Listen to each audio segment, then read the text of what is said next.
Herkese selam arkadaşlar.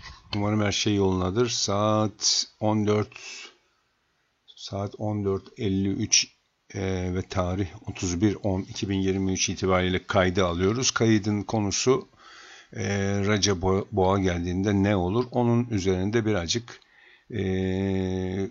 kafa patlatacağız. Bakalım ne tür sonuçlara varacağız. Burada hiçbir enstrümanı kötülemiyoruz. Efendime söyleyeyim veya güzelleme yapmıyoruz.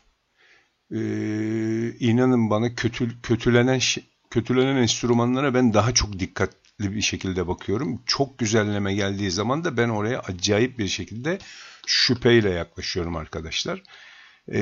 Videoyu ilk kez denk gelmişsen videoyu beğenmeyi, kanala kayıt olmayı, Telegram ve Twitter'a da kayıt olmayı lütfen unutma. Diğer videoları da izleyerek bizim konuya bakış açımızı anlamaya çalışman bizim için de senin için de daha faydalı olacaktır. Daha önce bir Raca videosu çekmiştim. Videonun bir kısa bölümünü seyredip vay göreceksin bak Raca bak göreceksin bak şöyle olacak göreceksin bak böyle olacak diye böyle yorumlar gelmişti. Çok enteresan karşılıyorum ben böyle yorumları çünkü her zaman diyorum Raca'nın eğer projenin ortaklarından biriysen gel bana de ki göreceksin bak şöyle gidecek. Ben de sana diyeyim abi sen Raca'nın ortağısın ben de eğer öyle sen bana garanti veriyorsan ben de alayım derim. Anladın mı? Şimdi sarı çizmeli Mehmet Ağa Raca'yı kitlemişler arkadaşım birine yukarıdan böyle.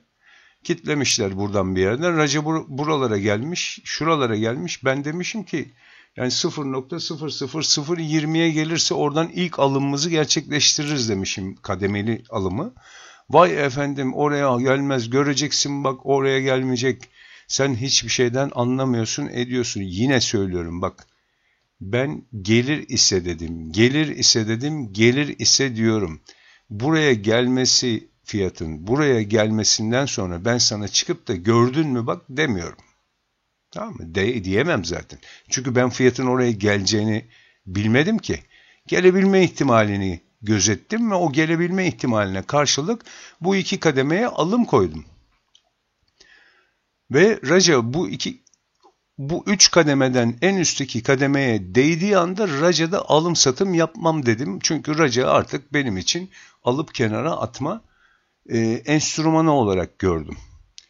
Buradan ilk hedefim eski zirvesi dedim ki eski zirvesi de 0.013 seviyesi. Raca'nın CoinMarketCap'teki verilerine bakarsak da sınırlı arzı olduğunu görüyoruz. Bu sınırlı arzın da %69'unu piyasaya sürmüşler ki güzel bir rakam. Sınırlı arz olması da gayet iyi. 2021 tarihlerinde tedavüle çıkmış Raca. Ondan sonra bir en yüksek seviyesi 0.013'leri falan görmüş. Ondan sonra da hepimizin bildiği gibi hikayeyi Raca yarın yok gibi bayır aşağı vermişler Raca'yı. Yani projenin sahipleri de destek olmamış. Salmışlar aşağı doğru bırakmışlar. Şimdi son bu 2 haftadır falan piyasada birazcık canlanma var. Yukarı doğru hareketler var. Klasik. Vakti de gelmişti zaten. Bu tepkide Raca da bir tepki verdi. Cüzdanlarına bakarsak da dengeli bir şekilde aşağı yukarı %14'lük bir dağıtılmış bir şey var. Tesadüf değil bunlar tabii. Evet, burada Paribu'nun cüzdanı var. Klasik. Zaten dikkat ediyorum. Paribu'nun cüzdanında neler varsa Pepe'dir, Raca'dır, Floki'dir. Efendime söyleyeyim daha böyle bir sürü şey var böyle. Enstrüman var. En çok onlar soruluyor yayınlarda. Anlatabiliyor muyum? Raca ne olur? Bir de fanatik bir şekilde. Fanatik bir şekilde hani Raca'yı almış, fanatiği olmuş Raca'nın. Raca göreceksin bak gidecek. Göreceksin bak gidecek. Hiçbir şekilde hiçbir enstrümana aşık olmayın arkadaşlar. Yani size çok basit bir şey anlatacağım şimdi. Ben 2016-17'de borsada işlem yapmaya başladım. Teknik analizde de o tarihlerde başladım. Hiçbir şeyler anlamıyoruz tabii. Bakıyoruz ediyoruz ama bir şeyin farkına vardım. Bu sana çok güzelleme yapıyorlarsa bir enstrümanla alakalı, çok güzelleme yapıyorlarsa bir dur birazcık, yani bir nefes al, bir bak. Acaba neden bana bunu satmaya uğraşıyorlar diye bir düşün. Yani isim vermeyeceğim, mesela bir aracı kurumda işlem yapıyoruz. Aracı kurumun efendime söyleyeyim VIP salonundayız. Aşağıda genel seans salonu var. Bir de daha VIP salonu var. Bak 1, 2, 3. Genel seans, VIP salonu, seans salonu, bir de daha VIP seans salonu. Ben ilk VIP salondayım. Efendime söyleyeyim, müdür geldi. Sabah yani işlem açıyoruz, deli gibi alıp satıyoruz. Hayatımızın en saçma geçen günleriymiş açıkça söyleyeyim. Boşa geçirdiğimiz bir sene falan o. Hani al sat. Alıp tutsan dünyanın parasını kazanacakmışız. Finalde bir sene boyunca yukarı yaptı borsa. Ben overall'umun 3'te 2'sini kaybettim mesela orada. Al sat yapa. Onu al, onu sat. Ondan çık, ona gir. Tamam mı? O zaman o aracı kurumun bir sabah geldik. Müdürü geldi. Dedi ki merkezden tüyo geldi. Bak iyi dinle. Merkezden tüyo geldi. İşte şunu alıyoruz. Siz de alın. Şunu alıyoruz. İsim söylemeyeceğim, hisse senedi falan. Şunu alıyoruz diye geldi. Birkaç kere de geldi müdür sonra. Yani gün içinde birkaç kere daha geldi. Genel seans, bizim seans salonu, daha VIP seans salonu buralarda dolanıyor. Buna giriyoruz ona göre. Bak merkezden haber geldi. Şöyle götürülecek bu. Yüklü giriliyor falan filan diye. Herkes aldı. Herkes aldı günün sonunda. O gün bayağı bir o hisse senedini sadece tabii bir sürü şubesi var. Büyük ihtimalle bütün Türkiye çapındaki bütün şubelerde aldırdılar millete. Ondan sonra akşam olunca biz de şeye bakıyoruz. Teknik analiz bakmak için giriyoruz, bakıyoruz. Orada bu yatırımcı kurumun o gün içinde yaptığı ağırlıklı işlemlere baktık. Tamam mı? Ağırlıklı işlemlere bir baktık. Müdürün alın dediği hisse senedini merkez bütün gün satmış. Bütün gün boyunca her gelene satmış. Yani sen küçük yatırımcısın. Sana bir şeyi güzelleme yapıyorlarsa bil ki babanın biri orada mal boşaltmaya çalışıyor anlamına geliyor. Tamam mı? Sadece seninle alakalı da değil. İşte her yerden güzelleme yapıyorlar. Medyadan güzelleme yapıyorlar. İyi haberler çıkartıyorlar. Yani seni bir şekilde tavlamaya uğraşıyorlar. O yüzden benden sana tavsiye, çok güzelleme yapılıyorsa Raja, Cik, efendime söyleyeyim Shiba, değil mi? Bunlardan yani herkesin eline verilen enstrümanlar. Bence bir durman gerekiyor. Tam tersine kötüleniyorsa, örnek mi istiyorsun? Solana, son 2 aydır Solana'nın kötülendiği kadar hiçbir coin kötülenmedi. Son 2 aydır Solana buraların yıldızı arkadaşlar. Devamlı shortçuları patlatıyorlar. Çünkü devamlı kötü haberle yukarı gitmeye devam ediyor. Short açılıyor. Shortçuların da hep shortlarını patlatıyorlar. O yüzden böyle APT'de de aynısı oldu senenin başında. APT'de kilitler açılacak. Aman dikkat et. APT kilitler açılacak. Şöyle olacak. Böyle satış gelecek. Şöyle satış gelecek derken APT %500 yaptı arkadaşlar. Anlatabiliyor muyum? O yüzden lütfen bunu bir şey yap. Benden sana tavsiye. Yani bunu bir gözden geçir. Tamam mı? Yani bir de buradan bir bak konuya. Anlatabiliyor muyum? Sana buralarda raca güzellediler. Biliyorum. Yok Binance'da listelenecek. Bak göreceksiniz. Raca şöyle olacak. $1 olacak. $2 olacak. $5 olacak.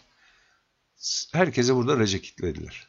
Ondan sonra şuralara gelince racacılar başladılar şey yapmaya. Ne oluyor? Buradan buraya kadar çözemediler iş.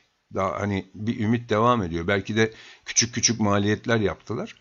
Bundan sonra aşağı devam ettiği sürece de bu sefer ümitler kırılmaya başladı. Çok büyük kayıplara uğrayanlar Yatırımcıların psikolojisi bozuldu, klasik. Kendilerine sabırlar diliyorum. Ama kendi hataları, çünkü hiçbir enstrümana, hiçbir fiyattan tek kalemde bütün paranla giriş yapamazsın. Trade bile yapsan aynı şey geçerli. Yatırım yapıyorsan da aynı şey geçerli. Bu Raja'da sen mesela tesadüf eseri geldin. 0.00010'a düşmüş fiyat. Buradan. 0.00010'dan bile tek kalemde, tek hamlede bütün paranı alım yine yapamazsın. Burada da hep daha kötüsünü düşünmek zorundasın. Kademeli alım yapmak zorundasın. Kurşununu bitirmeyeceksin. Raca'ya sonuçta yumurtaları aynı sepete koymayacaksın. Raca'ya elindeki kapitalin bir kısmını ayırdın. Raca'ya yatırım yapacaksın. Şu 3 kademeye Raca'yı alım yapmak istiyorsun ki ben öyle yaparım yani. Bu 3 kademeyi şu kademeye gelmeden ben Raca'ya girmem. Yani bana burada deseler ki %1 milyon gidecek, ben girmem Raca'ya. Girmem. Benim istediğim fiyata gelmediği sürece hiçbir enstrümana istedikleri kadar güzelleme yapılsın, ben girmem arkadaşlar. Ben girmedim, gitti %1 milyon. Güle güle, yolu açık olsun. Hiç sorun değil. Oturup kafamı duvarlara vuracak halim yok. Bir sürü enstrüman var arkadaşlar. Anlatabiliyor muyum? Giderse de gider. Yapacak bir şey yok yani. Ben fiyat bana gelsin isterim. Ben yatırımcıyım çünkü. Ben fiyatın peşinden koşamam. Ben buraya alımımı koyarım. Buraya alımımı koyarım. Buraya da alımımı koyarım. Raca'ya ayırdığım miktar, parasal olarak miktar, bu 3 kademeye bölerim. Bu 3 kademe geldikten sonra da bir daha Raca'ya 5 kuruş para yatırmam. Raca'da bu 3 kademenin altındaki hiçbir fiyattan ben bir daha Raca maliyeti yapmam. Açık söyleyeyim. Bu bana yeter çünkü burası. Anlatabiliyor muyum? Yani günü geldiğinde eğer Raca'nın gideceği varsa, bunun altına bile düşse buraları hızlı bir şekilde sektirip geçecektir. Yani böyle direnç dinlemeyecektir. Bariz bir şekilde zaten şurası 0.00020 seviyesi bariz bir şekilde ana maliyet noktası. Şimdi de bu tepkide bak yine oraya geldik. Yani çok açık bir şekilde gözüküyor ki Raca'da eğer bir balina veya bir grup mal topluyorsa Raca'da, onların şu andaki, şunun rengini değiştireyim pardon. Yani konuya bir de böyle yaklaş, onu anlatmaya çalışıyorum. Yeni girmişindir bu piyasalara, şanslısın aslında buralarda geldiysen. Şanslısın hakikaten. Önümüzdeki dönemdeki olacak yükselişler çünkü seni çok güzel seviyelere getirebilir. Bilemeyiz.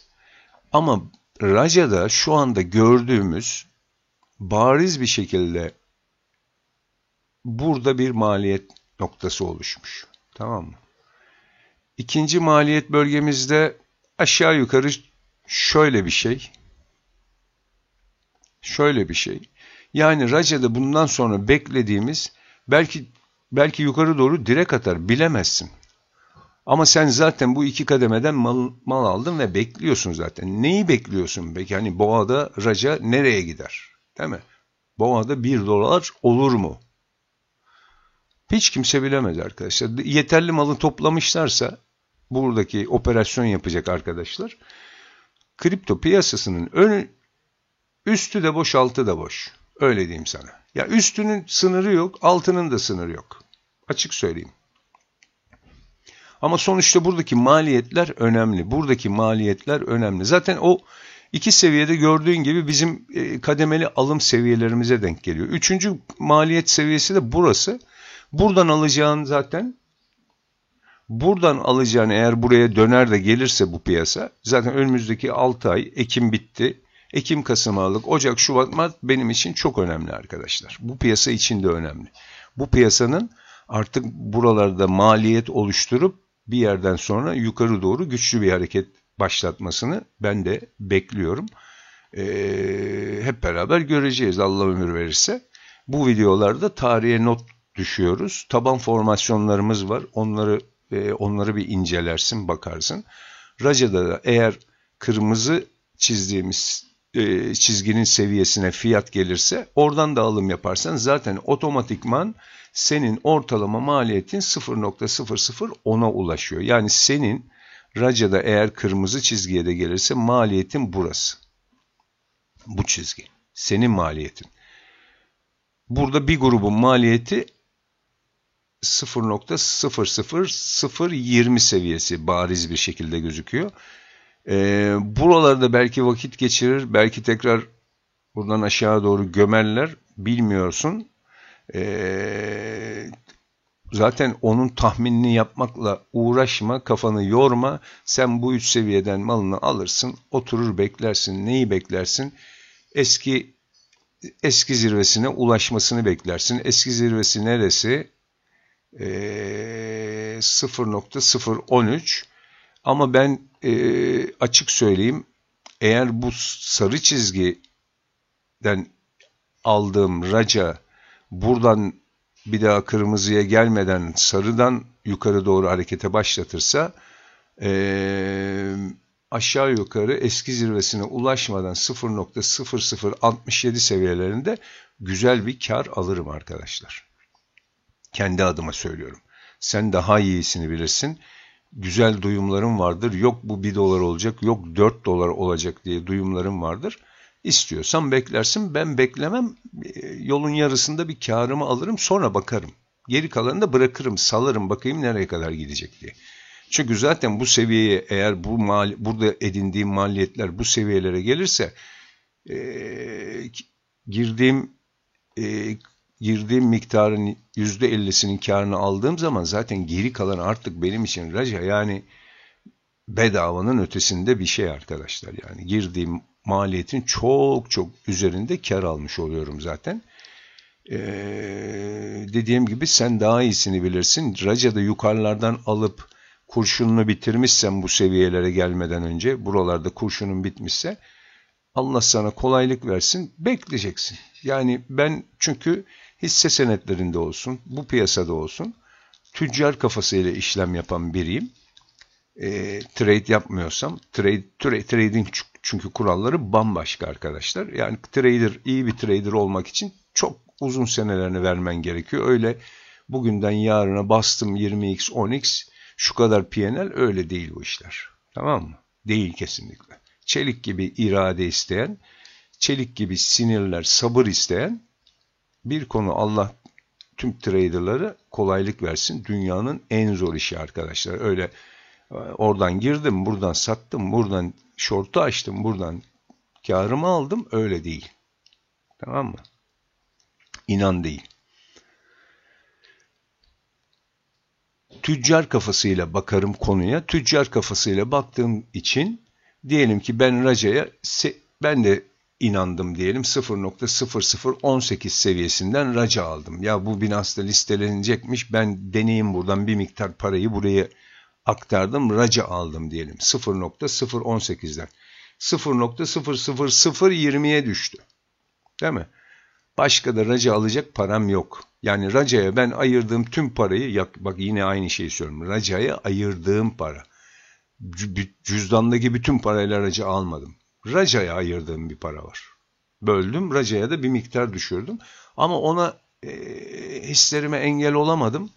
Hani bu seviyeleri beklemedim. Abi gidecek galiba bu falan dedim. Güzellemelere inandım. 0.0018 seviyesinden Raca'ya girdim. İnan bana, tüccar kafasıyla bakıyorum çünkü meseleye. Raca'yı hiçbir şekilde zararına satmam. Dursun. Niye pahalıya aldığım malı ucuza başkasına satayım ki? Öyle değil mi? Raca ta aşağı düşerse, batarsa ne olacak? Batsın abi. Ha 0018'den almışım, Raca delist olmuş, kapatmış dükkanı gitmiş. Ha 0.010'dan almışım. Hiçbir manası yok ki. Öyle de batmış, böyle de batmış zaten. Tüccar kafasıyla baktığım zaman buralardan aldığım ürünü de eski zirvesine gelmesini beklerim. Ya para kazandırsın birazcık yani en azından. Değil mi? Ben kendi bakış açım böyle arkadaşlar. Niye benim kendi bakış açım böyle? Çünkü risk ve kasa yönetimine çok önem veriyorum. Onları bilmiyorsan zaten bu piyasada para kazanma ihtimalin yok. Psikolojin bozulacaktır. Her zaman öyle olur. O yüzden lütfen bu güzelleme, çok güzelleme yapılıyorsa üzerinde bir bak. Yani orada o fenomen söyledi, o işte pump grubu burayı patlatacaklarmış, öyle olacakmış, böyle olacakmış, boş ver o işleri. Yatırımcı ol, yatırımcı olursan kazanacaksın. Raca'da durum, şu anda durum bu. Raca zaten geldi, iki kademeden bize Raca kendini gösterdi, beni alın dedi. Biz de aldık 2 kademeden. 3. kademeye de gelirse bak şey demiyorum. Buradan aldım, burada satayım, tekrar buraya madem, çünkü en çok o sorular geliyor böyle. Yani ben 25 senedir aynı soruları duyan bir adamım çünkü, açıkça söyleyeyim. Ya sorular hiç değişmez arkadaşlar. Yani nesiller değişiyor 25 senedir.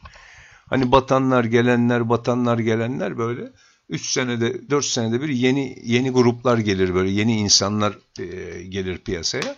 Sorular hiç değişmiyor arkadaşlar. O yüzden şimdi bana bu son günlerde şuradaki yükselişten sonra sadece Raca değil bir sürü enstrüman yukarı attı kendini. En çok gelen soru: buradan satalım mı, düşer mi, oradan aşağıdan tekrar alırız.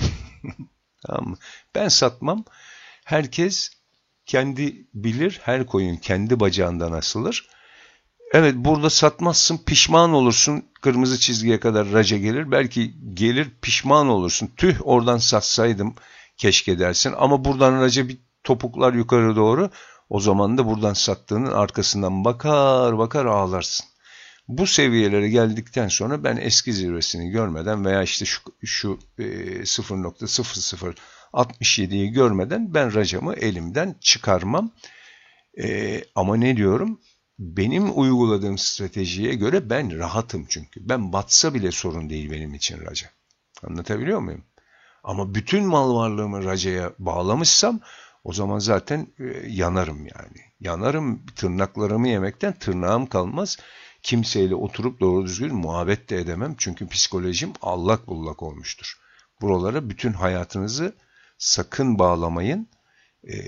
Sağdan soldan yaptığın işten arttırdığın paralar varsa artı paranı borsalarda değerlendirmeye bak.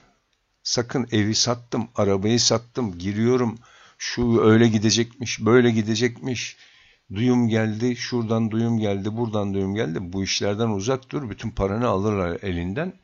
Neye uğradığını şaşırırsın. Piyasa 100 yıllardır böyle dönüyor çünkü. Anlatabiliyor muyum? Buralarda yalnız tekrar bir maliyet seviyesi oluşabilir. Hatta derin hareketler olabilir ona göre. Ama sen kademeli alım yapmışsan bunların hiçbiri senin umurunda değil. Yani Raca'yı almışlar, vermişler, tekrar almışlar, tekrar vermişler. Senin umurunda değil. Sen zaten maliyetlerini yaptın, kademeli alımlarını yaptın. Bekliyorsun eski zirvesine. Eski zirvesine gelirse zaten hatırı sayılır bir para kazanmış olacaksın. Yani yüksekten alanlar da yine onlar da kazanmış olacak eski zirvesine ulaşırsa. Onun haricinde diyeceğim bir şey yok. Raca'da gayet iyi duruyor. Coin Market Cap verileri de gayet iyi duruyor. Yani cik alacağıma bunu alırım. Tabii yani ikisinin arasında tercih yapacaksam tabii ki Raca benim kendi bakış açımdan. Cik belki daha fazla gider bilmiyorum. Giderse de gider, sorun değil. Benim bakış açımla böyle. Bitcoin'de tam tamına 14 kısa vadeli 13 Ekim'den bu yana 14 işlemde kar bıraktı. Klasik trade yöntemine göre kullandığın zaman 1'e 2 kullanıyorsun. 1'e 2'de yani 28 pozisyon artı toplam 4 pozisyon, onların da hepsi full en alta koyduğun stop değil. O stoplar daha yukarıda çalıştı. Ama hepsini full stop olarak hesaplarsan 24 başarılı işlem verdi arkadaşlar. Bitcoin daha ne yapsın? Daha ne yapsın sana? Yani bir trader için 15-20 günde 24 başarılı işlem müthiş bir işlem. Yani ortada hava atar gezinir o trader, ben sana söyleyeyim. Ben öyle trader'ım, böyle trader'ım diye ortada yürüyüşü falan değişir. 200 günlüğü hiçbir zaman ihmal etme. 200 günlüğü bir mihenk taşı olarak gör. 200 günlük çünkü psikolojiyi gösterir. 200 günlüğün üzerine atması çok önemli bir şey raca ile alakalı. Çok önemli. En azından birilerinin artık racaya bir şekilde el attığını gösteriyor. Anlatabiliyor muyum?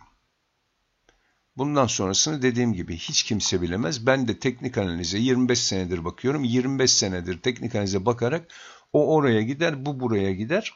Hiçbir zaman demem. Sana da buradan al, buradan sat demem. Ben kendi kademelerimi koyarım. Birinci kuralım yumurtaları aynı sepete koyma. İkinci kuralım da fiyat bana gelsin. Ben fiyatın peşinden koşmayayım. Aman gitti kaçırdım racayı, ben racaya atlayayım buradan alayım. Hiç o işlere gelemem. Zaten aldım yani. Bak fiyat benim istediğim yerlere geldi. Umarım raca yatırımcısı arkadaşlar, yatırımcılarından bahsediyorum. Alıp satanlardan bahsetmiyorum. Umarım raca yatırımcılarının yüzünü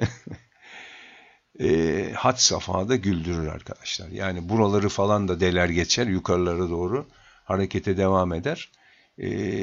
Çok para kazandırır umarım sana ama masayı kâr da masada bırakılmaz. Yani kârı nasıl kademeli alımdan bahsediyorsam kademeli de kâr almaktan bahsediyorum her zaman. Yani eski zirvesi baz alınır. Aslında hani benim baz aldığım burası, eski zirvesinin birazcık üstü. Onun da bir tane daha %50 veya %80 üstü benim için yeterlidir. Daha da giderse raca güle güle gidebilir yani. Sorun değil. Ben zaten burada çoktan piyasadan çıkmış yeni bir dünya turuna başlamış olabilirim. Kendinize çok iyi bakın. Dediğim gibi Telegram ve Twitter'da hafta sonu pump coinleriyle alakalı hafta sonu görüşlerimizi paylaşıyoruz.